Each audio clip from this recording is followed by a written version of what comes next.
well, community policing, to me, what it means is actually getting to know your community, because I know that particularly in the West Side culture, when we took our tour to get to meet the different cultures, we learned that a lot of people there might be afraid and dissuaded from calling the police and talking to them because of their status. And quite honestly, when it comes down to that, I honestly believe that by enriching that relationship and actually creating a bond and creating that trust, we can actually have people or have them be confident in calling us and knowing that we can actually help them, and that we're not just going to do what their governments have done in their home countries, and we're going to do everything that we can to actually help them, because what good is it for us to actually say that we're going to help them and not care? It's better for us to actually show that we do care, and again, by doing that, we can always create that bond with other people that makes them want to tell us stuff, and who knows, maybe they could help us solve crimes later on down the road that are really hard to crack. So yes, I do believe that community policing is very important, because again, it helps us know our community and it helps them know their officers. When you were getting your instruction at the academy, I understand it takes 6 months, right? Yes, sir. So can you talk to me just a little bit about something that you remind that they taught you about how to, again, establish a relationship with someone you're working on a police report, or, you know, you're called to referee some kind of domestic dispute. What do you remember? I know you have a lot of things in mind right now. Well, with our training, they taught us that the best thing that we have on our belt, it's not even on our belt, it's our communication skills and communicating with people. And sometimes there may not be many things that we can contribute, but again, talking to people and telling them, hey, these are your resources, this is what you can do, this is who you can talk to, showing them that you care is a lot better than not doing anything at all.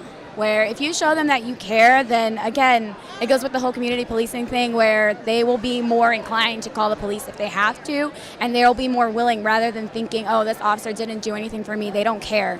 And again, our best thing that we have is communication and communicating with people.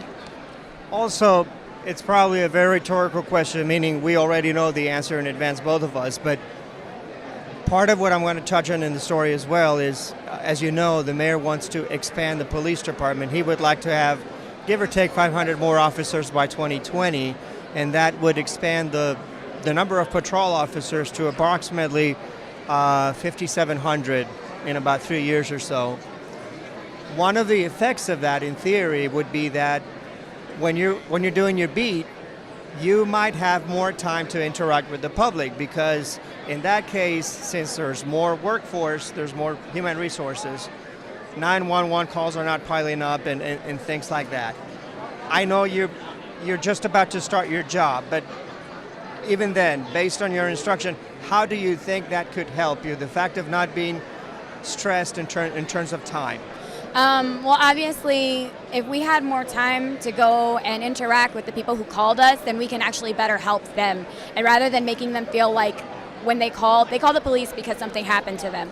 And if we show up and we give them the time that they deserve and the time that they need and require, then again, it'll make them feel like, hey, I matter. Rather than, again, just saying, hey, the officer showed up, all he did was give me a piece of paper and then he left.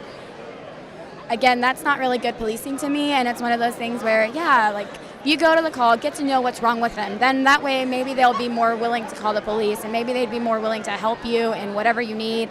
And who knows, maybe one day something happens to me out on the street, and the only people that are around to actually help me that can get there to me in time are the people who I help.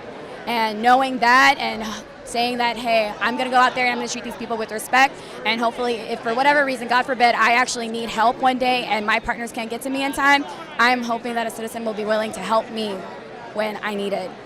One last thing, which maybe should have been the first, why did you decide to become a police officer? I decided a long time ago when I was a little kid that I really wanted to do something with criminal justice. And I didn't quite figure it out until last year.